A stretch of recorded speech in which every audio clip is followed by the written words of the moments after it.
नमस्कार मित्रांनो, आज आपण झाडाच्या खोडाला बोर्डो पेस्ट का लावतात, ती कशी बनवतात आणि तिचा उपयोग काय आहे हे पाहणार आहोत. झाडाच्या खोडाला भेगा पडणे, कॅन्कर, डिंक येणे, बुरशी किंवा साल खराब होणे अशा समस्या आल्यास बोर्डो पेस्टचा लेप दिला जातो.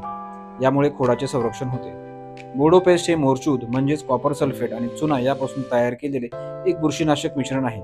याचा उपयोग झाडाच्या खोडांवर होणारे बुरशीजन्य आजार रोखण्यासाठी केला जातो. सर्वप्रथम 2 प्लास्टिकच्या बकेट घ्या.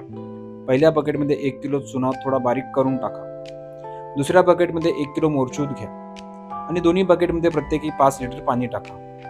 दोन्ही मिश्रण चांगले ढवळून घ्या आणि रात्रभर भिजत ठेवा, जेणेकरून चुना आणि मोरचूद पाण्यात पूर्णपणे मिसळतील. दुसऱ्या दिवशी मोरचुदाचे मिश्रण हळूहळू चुन्याच्या मिश्रणामध्ये टाका आणि सतत ढवळत राहा. दोन्ही मिश्रण एकजीव झाल्यावर बोर्डो पेस्ट तयार होते. ही तयार केलेली पेस्ट झाडाच्या खोडावरील जखम, भेगा, बुरशीजन्य समस्या असलेल्या भागावर ब्रशने लावा. अशा प्रकारे झाडाची काळजी घेतली तर झाड निरोगी ठेवण्यास मदत होते.